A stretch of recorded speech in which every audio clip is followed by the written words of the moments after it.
Ito ang reading mo, Aries. Welcome back to our channel. Naway nasa mabuti kayong kalagayan while watching the channel. This is a general reading. Kaya nang bahala magpalit-palit ng situation nyo sa reading ko.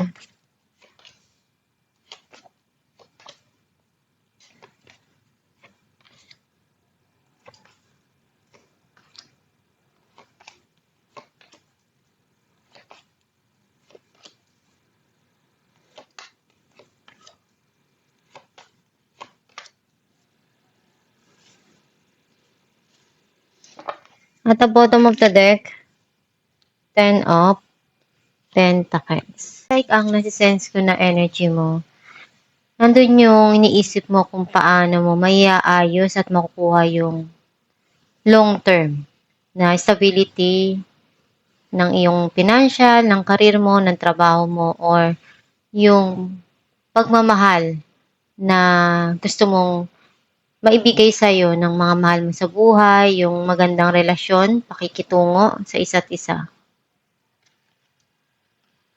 Ang mensahe ng card mo, pinupunuan mo lahat ng makakaya mo sa bawat sitwasyon na pumapasok sa buhay mo. And umaasa ka na one day kung ano yung ginawa mo, babalik din sa'yo. Itong tao na to, iniisip niya kung ano yung paraan na magagawa niya para matulungan ka, maibigay yung makakaya niya na tulong para sa'yo, or may mga bagay ka ngayon na iniisip para mapaunlad yung pamumuhay mo, yung pinagkakakitaan mo, yung karir mo, yung trabaho mo.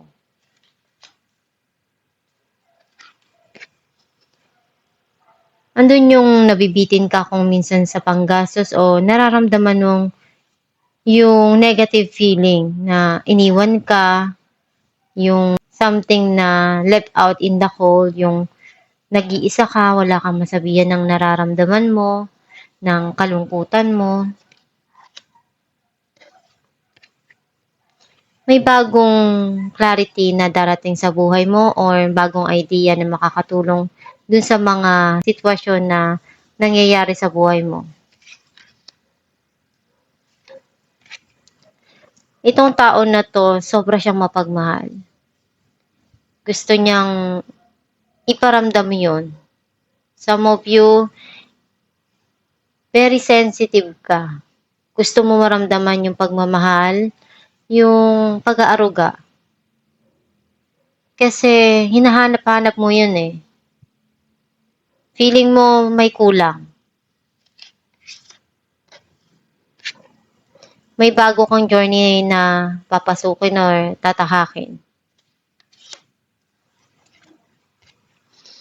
Sobrang busy ka, may pinagkakaabalahan ka, masaya ka naman dun sa ginagawa mong yun. Some of you may tao na darating na gusto niya ipakita yung affection towards you.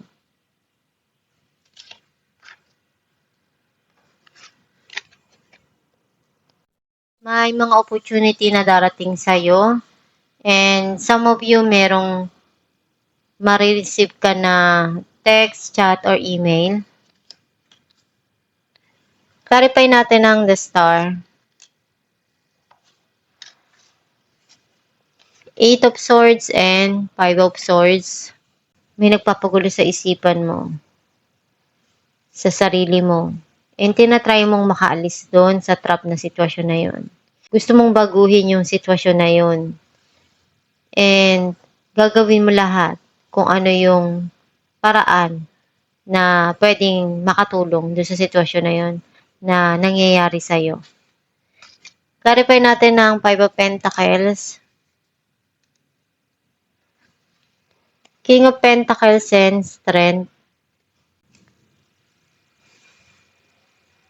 Marami kang pinagdaanan sa buhay at naging matatag ka dun. Kung ano yung naramdaman mong kalungkutan, ikaw din naman yung makakagawa ng paraan para maialis mo yung sarili mo dun. Ngayon, iniisip mo kung ano yung makakaya mo na paraan para mapaunlad yung sarili mo, yung pinagkakakitaan mo. Clarify natin ang Queen of Cups. Ten of Cups and Ace of Pentacles. May darating dito na blessing para sa'yo. And also, darating din kung ano yung magpapasaya para sa'yo. And nakita ko naman na kung ano yung binibigay mo, one day, masusuklian din yung mga pinaghirapan mong yan. Yung gusto mong makuha na pagmamahal, one day, marireceive mo din yung pagmamahal na gusto mong matanggap. Clarify natin ang Knight of Wands. Six of Cups and Eight of Swords. May past person na gustong bumalik or magparamdam sa'yo ng kanyang affection. And itong tao na to, maaring nandun siya sa isang trap na sitwasyon na hindi na siya makaalis. Some of you, very passionate ka sa goal mo. Isa rin yun sa talagang nagpapasaya sa'yo, yung makatulong sa mga mahal mo sa buhay. Pero may mga bagay na nagpapagulo pa sa isipan mo right now. Clarify natin ang King of Pentacles. The Lovers and the High Priestess.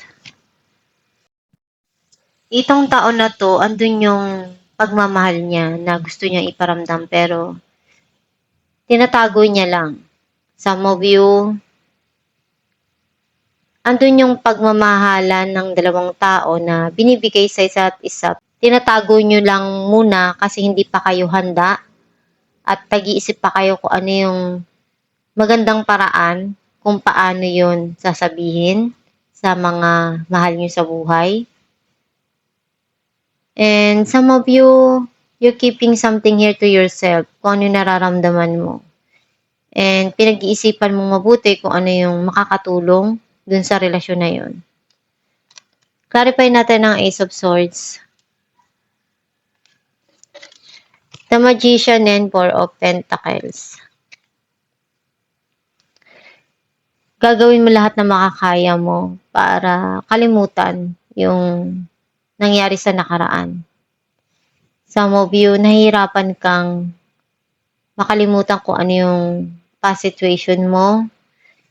And unti-unting nagkakaroon ngayon ng bagong idea, clarity, communication dun sa past mo. And may mga bagay kang gustong asikasuhin, ayusin dun sa mga nangyari na yon or dun sa nakaraan. Clarify natin ang The Fool. Some of you, nakikita ko dito na iniisip mong makapag-ipon para sa kinabukasan mo. And gagawa ka ng paraan na alam mo para matupad yung mga pangarap mo. Ace of Cups and Eight of Cups. May darating dito na bagong pag-ibig o relasyon, romance para sa'yo. And hinihintay mo na yun. Some of you, napagod ka na dun sa mga nangyari na yun. You feel something here na na-burn out ka, kaya nagkaroon ng end yung situation na yun. Mas gusto mo na tapusin na lang yun at magsimula uli sa buhay. Clarify natin ng Eight of Wands. The Fool and Seven of Swords.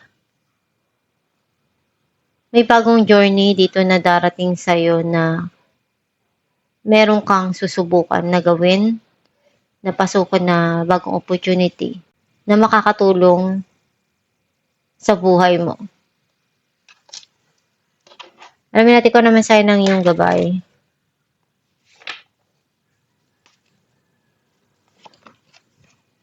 Notice the sign. Yes, the signs you have been receiving are heaven sent. We drop feathers, coins, and other signs upon your path to remind you that you're loved and never alone. Ang mensahe ng iyong gabay na kung ano yung mga dumarating na pagsubok sa buhay mo, Isipin mo lang palagi na nandiyan ang Diyos, ang gabay mo. Kung nararamdaman mong nag-iisa ka, magdasal ka lang palagi.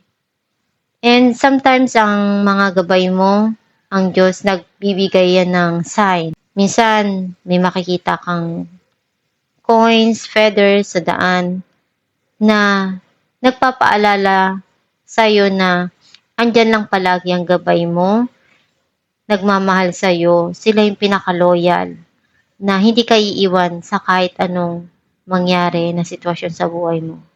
At handa sila na tulungan ka, basta magdasal ka lang palagi at gawin mo yung makakaya mo sa mga sitwasyon na pumapasok sa buhay mo.